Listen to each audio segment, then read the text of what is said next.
G'day guys, and today I have something very important to bring to your attention, especially if you live in Australia. What I have here today is the Institute of Public Affairs Free Speech on Campus Audit 2017. Now you may think, 2017, you're getting here pretty late to the party, and while strictly speaking, yes, this is true, the issue of censorship and the crackdown on intellectual freedom within Australian university campuses has recently been brought up again with Sky News, laughing about how some Australian universities have banned sarcasm, with other alternative media figures such as Sargon of Akkad reporting and having a laugh about this, and it is totally laughable. So obviously after this came to my attention, being an Australian, I wanted to report on this and talk about how laughable this was. So I initially planned to make a video, laughing about how sarcasm is banned at certain university campuses, but I decided to do something much more in-depth, more analytical and less satirical, less comedic. So what I did is I went to the source, and what the source was for all these people, Sargon, Sky News laughing at, was the Institute of Public Affairs Audit. The Institute of Public Affairs is a conservative, so right-leaning, think tank based in Melbourne, Australia. This is the second free speech on campus audit they have composed and published. The first one was made in 2016, and this one in 2017 compares findings, which we shall look into. Everything within this PowerPoint presentation I've constructed, that is within quotes, is ripped straight out of, copy-pasted from the Free Speech on Campus Audit 2017. I highly recommend you read this for yourself. Don't take what I say for granted. Look at the original source and all that good stuff. Now let's get right into it. The Institute of Public Affairs, IPA's Free Speech on Campus Audit 2017 is a systematic analysis of over 165 policies and actions at Australia's 42 universities. The audit rates each university's support for free speech through analysis of policies and actions that limit the diversities of ideas on campus. The failure to protect freedom of speech is seriously imperiling the discovery of truth. The core purpose of Australia's universities, student development, which requires debate and challenge, and the future of Australian society, which depends on tolerance and openness to debate. I happen to agree with this. There's only two ways to resolve disputes within a society, by the pen or by the sword, and if we cut down on what people can say, well then, that leaves people with less options, to put it mildly. So the person who wrote up this audit, Matthew Lesh, said something pretty cool to the Daily Telegraph. So, quote, "It is impossible to develop and discuss ideas in an atmosphere where certain concepts are restricted." We can see many examples of this throughout history. One example is planetary orbits during the Middle Ages, when the church basically commanded that the Earth was the centre of the solar system, and most people thought that was true. It was impossible to rationalise the orbits of the planets because, for example, when you look up at Mars, at certain points during the year, Mars appears to travel backwards in relation to the Earth, as it has an elliptical orbit around the Sun, not the Earth. So because it was impossible to discuss this idea, you would be tortured, imprisoned, and that sort of thing, as happened to Galileo. The concept of astronomy and tracking the rotation and orbits of planets was impossible to determine with any accuracy. If practices like this one were continued today, we never would have been able to land on Mars because we would have predicted where it would have been, shot off, and completely fucking missed, essentially.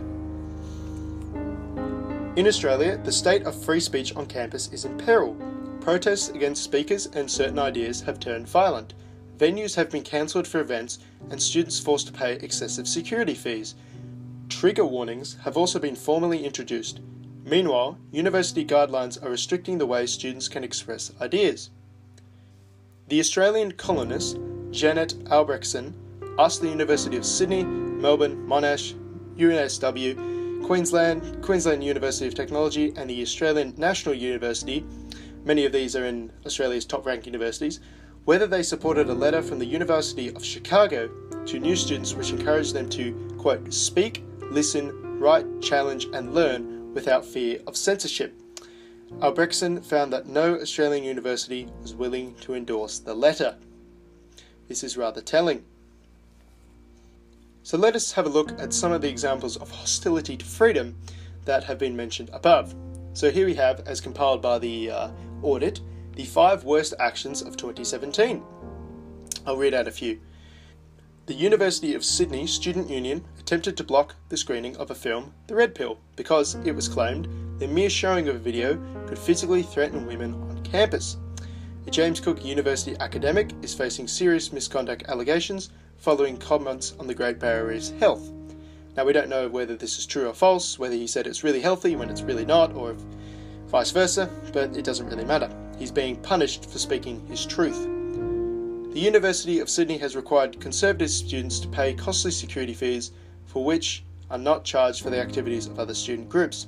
I believe this was for a pro-coal group, and they were forced to pay $1,000, which they could not raise. Here we have the 5 worst policies. I'll read out a couple more.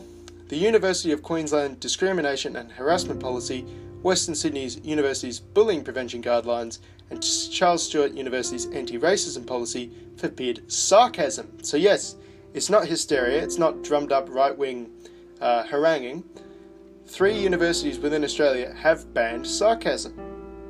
I almost went to Western Sydney University, and one of my friends goes to CSU. Better tell him to keep on his toes.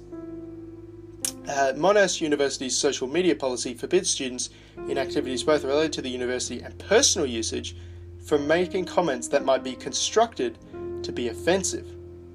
Now, it's one thing to have restrictions on speech in regard to the university. It's another thing entirely to have it for personal usage. You could be away from the uni, on break, talking about something that has nothing to do with the uni, such as a friend's appearance, a friend's behaviour, something like that, something stupid like that. Say, you know, oh, I didn't approve of so-and-so, she dressed like a slut, I didn't appreciate the way this person acted, and that could be construed as offensive, depending on the person, and they could make a complaint, and you could be in big shit from Monash University.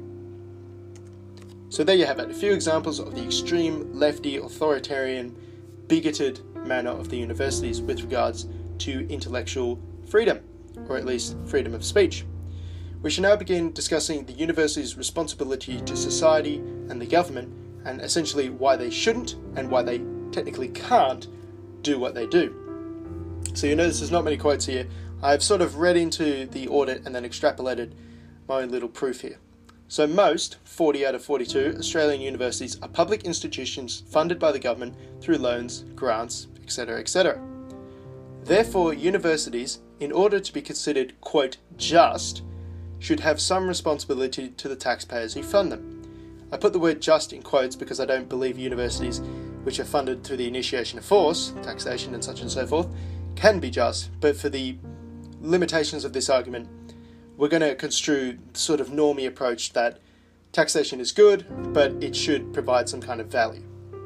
So for universities considered just, they should have some responsibility to the taxpayers funded them. So they should be providing value, essentially. Universities should therefore pursue truth to provide the maximum value for their unwilling investors. The most effective way to pursue truth is through unfettered communication, i.e. an atmosphere of free expression.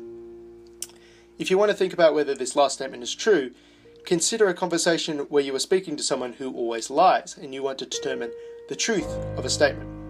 You ask him, is the sky blue? And he'll say, no, it's green. You may ask him, are all objects with mass affected by gravity? And he will say, everything but pink rocks on a Tuesday. You're not going to be able to get to the truth with someone who is a habitual liar. You will also not be able to get to the truth with someone who hides the truth. For example, is the sky blue? He will say, I don't know, but let's go get ice cream, or something like that. Are all objects with mass affected by gravity? Well, that's an interesting question. I think that's not appropriate for this discussion in time, or some bullshit like that, I don't know. Can't even make this bullshit up. So yes, I am arguing that universities, as an investment by society, have a responsibility to provide value to society in order to be considered, quote, just. The universities also have a legal responsibility. Australian universities are legislatively bound to protect freedom of expression in relation to intellectual inquiry.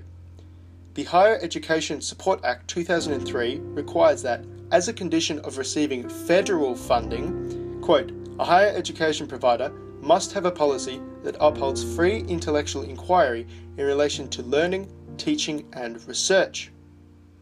The Higher Education Standards HES framework 2015 also affirms, quote, "The higher education provider has a clearly articulated higher education purpose that includes a commitment to and support for free intellectual inquiry in its academic endeavours." Continuing on, the Tertiary Education Quality Standards Agency, TEQSA, also affirms the university's responsibility to uphold freedom of expression in their Diversity and Equity Guidance Note. TEQSA stated, quote, "Measures taken to accommodate diversity should also not contravene the pursuit of free intellectual inquiry and more generally, freedom of expression." This essentially means that people can call out affirmative action as bullshit.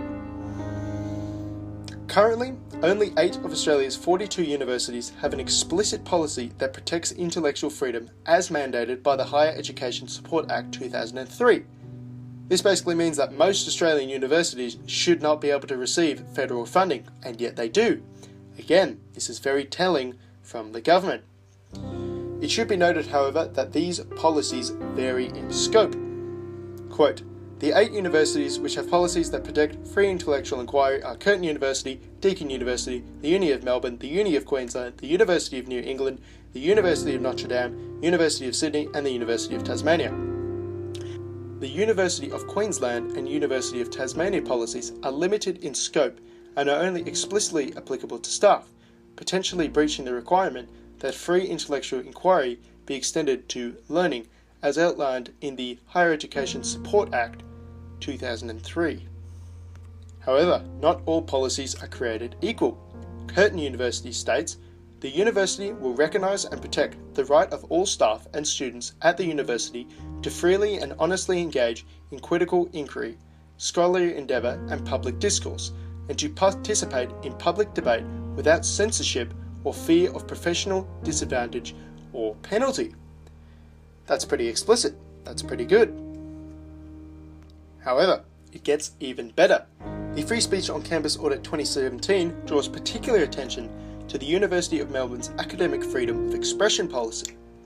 The University of Melbourne, between 2016 and 2017, actually improved its hostility to free speech score, and it released this very concrete statement, which I will not read out because you've probably heard enough of me quoting things already, but I encourage you to pause the video and read it. It's very explicit, very far-reaching, and essentially very, very good. I would ask all unis to basically copy-paste this, if not design something even better. At this point in the video, you may ask, okay, so you've proved the reason the universities have a responsibility to society. You've shown us that they have a legislative responsibility to protect intellectual freedom, but why should we have intellectual freedom as a concept in the first place? Sure, there are laws and there is a fiscal responsibility, but why the reason in the first place? Why must we have this debate in the first place? And that's a valid criticism, but I do have 3 important reasons for intellectual freedom, which I should detail as follows. As I've already established, truth cannot be pursued without unfettered communication. Additionally, students will be stunted in their academic and personal growth if they are not exposed to opposing, even offensive, viewpoints. If we're going to have uni students selling political science or politics or whatever the hell, and they want to be a politician, I want that politician, if it has to exist, to be as academically and verbally and argumentatively flexible as possible. If they've been running their entire life from offensive viewpoints, what are they going to do when they get up on the debate stage or when they negotiate with another leader and can't basically chicken out, trigger warning, and go play in a ball pit? So yes, this also goes for doctors, lawyers, people who be, the upper echelons of society, generating most value, that sort of thing. I want these people to be, academically and personally, fucking beasts. And what do we know about being a fucking beast if we compare it to the gym? Well, you got to train and you got to start somewhere. When I started the gym, I was benching 30 kilos.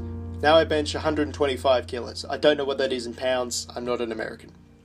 So, if we want people, lawyers, politicians, doctors, to be fucking beasts, they got to train and they got to be exposed to offensive viewpoints and be able to manage the anxiety, out-argue people, present opposing viewpoints and stuff like that. Lastly, In order to maintain a tolerant society that solves disputes through the pen, not the sword, the value of free expression must be instilled in the Australian youth.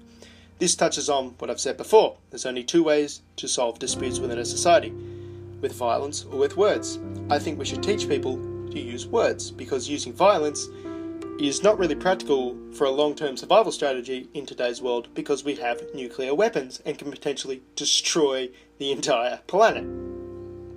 A quote that is often attributed to Abraham Lincoln: "The philosophy of the schoolroom in one generation with the philosophy of the government in the next."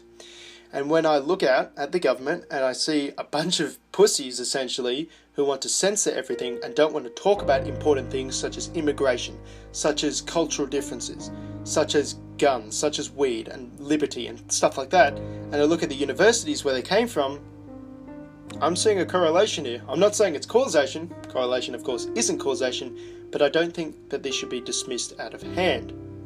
As I mentioned just previously, university is a feeder into the government. People go to university, study politics or whatever. I don't know what people study to become a politician. You shouldn't need to study anything. Anyone should just be able to, get up, have good ideas, essentially. But if this is what we're doing as a society, I want our politicians to be, as I said above, fucking beasts. Whilst we scream through the audit like this at a breakneck pace, I just want to hit the brakes for 1 second just to show you the comparison between the 2016 audit and the 2017 audit. And what we can see is the problem of intellectual freedom being under attack at Australian universities is getting worse over time. We have a net gain of one university getting worse. So we have two universities, CSU and UTS, Sydney, moving from an amber rating to a red rating. So they're becoming more hostile to freedom of speech, intellectual freedom, that sort of thing. But the University of Melbourne, with its really cool statement on access to intellectual freedom, essentially, moved from a red to an amber status, although it didn't achieve a green status because it still has a hostile free speech online policy. Tragically, only one university, the University of New England, in the whole of Australia is considered non-hostile to free speech. We, of course, compare this to the enormous, erect, throbbing red column of Australian unis with a very high hostility ranking to free speech. So far in this video, we have discussed what is occurring, and we have discussed why it shouldn't be so, and why indeed the opposite should be so. But let us touch specifically on what the threats are to academic freedom within the Australian higher education system. The audit divides us into a few different points, which I will discuss here. The first is speech codes. Policies that prevent offensive behaviour, hurt feelings or unwelcome comments have a seriously chilling effect on speech. Examples include the Australian National University's Discipline Rule 2017 prevents behaviour that is unwelcome. This is so fucking broad, it's basically used by the uni to browbeat anyone that it disagrees with. Like most authoritarian censorious groups, it keeps its terms nice and broad in order to abuse anyone it wishes. Another example, the University of New South Wales Diversity Toolkit states that it is inappropriate to say that Aboriginal people have lived in Australia for 40,000 years, but rather it must be said that Indigenous Australians have been here since the beginning of the dreaming, prioritising spiritual understanding over historic fact. It is always so wacky to me how progressives, which is what this UNSW is trying to do, are in fact so regressive, as we appear to have time travelled back to the Dark Ages with the church, the University of New South Wales, which is essentially acting as the church in this analogy, saying the earth is 4,000 years old. Anyone who says otherwise is a heretic. I mean, offensive or inappropriate. It's so fucking wacky. The other threat to academic freedom is, of course, outright censorious action. Universities, either in complicity by not punishing those within their organisation that censor, or through their own deliberate actions, are conducting censorious actions against groups deemed unsuitable. Example: an Australian National University student newspaper sub-editor censored student opinion pieces following the election of Donald Trump as President of the United States. I think we can all guess which student opinion pieces were censored. As mentioned previously, the University of Sydney selectively applying security fees to certain groups, and the University of Sydney pulling funding from the screening of the red pill. I believe they claimed the screening of the red pill would cause, or had the potential to cause, physical harm to women on campus. So they had an excuse. It was just a fucking bullshit excuse. It essentially tries to marry men's rights activists to women abusers, or misogynists, I guess, which is preposterous. An interesting thing that the audit spotlights is that international students from China pose a threat to academic freedom. I'll read at least some of this. An emerging threat to free speech on campus are specific demands by Chinese international students for censorship of academic material that does not align with Chinese government foreign policy. Essentially, we have these thought slaves coming over from China, and I guess after years and years of state propaganda, their brains are just fucking melted down to slop, where they just repeat everything the state tells them to do. So we have some problems with intellectual inquiry and academic freedom, I guess.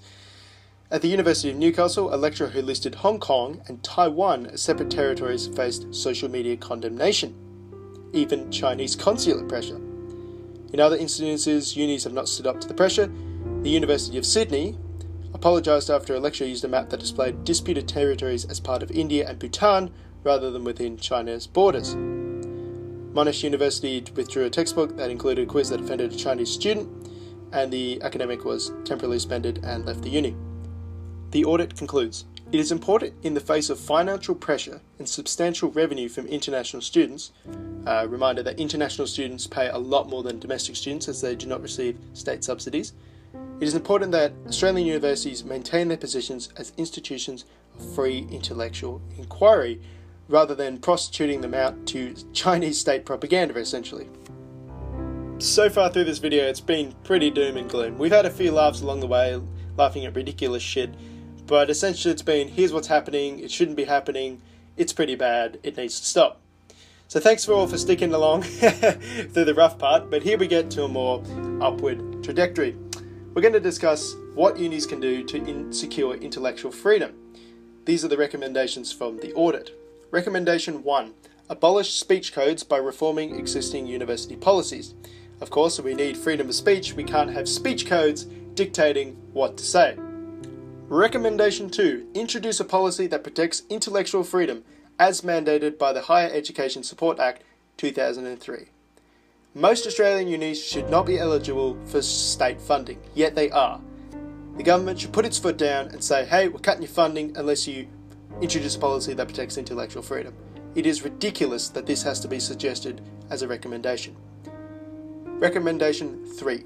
Sign the sector-leading report of the Committee on Freedom of Expression from the Chicago University. Or, how about we design our own one with fucking VBs and flip-flops and do it better than the Americans, because that's what Australia's all about, and sign that. But if we can't do that because we're too cucked, let's at least sign this one. So, the report guarantees all members of the university community the broadest possible latitude to speak, write, listen and challenge and learn, and that it is not the proper role of the university to attempt to shield individuals from ideas and opinions they find unwelcome, disagreeable or even deeply offensive. And this, of course, ties back into our core reasons for intellectual freedom. So, to conclude, the universities have an obligation to the taxpayer to provide value through truth. Limits on speech jeopardise the pursuit of truth and therefore, quote, seriously damage the core mission of Australia's higher education system. To remain a, quote, just investment to the taxpayer, the university must maximise their pursuit of truth and all the benefits that it entails. To give an example of the benefits of truth as we close out here, think back to Louis Pasteur and the introduction of the cell theory. If the universities, or indeed anyone intellectually at the time, was not interested in maximising their pursuit of truth, they would have ignored Louis Pasteur, said he was problematic, offensive, all these other buzzwords the unis bring out in order to censor people, and we never would have got the cell theory, we would have stuck with spontaneous generation, we never would have, began studying disease properly through Robert Koch, and we never would have eliminated smallpox. And that is merely one benefit from one discipline of science. Imagine the benefit we can do to society if we simply maximise our pursuit of truth in all things. Thank you all so much for sticking around for this longer video, and have a good one.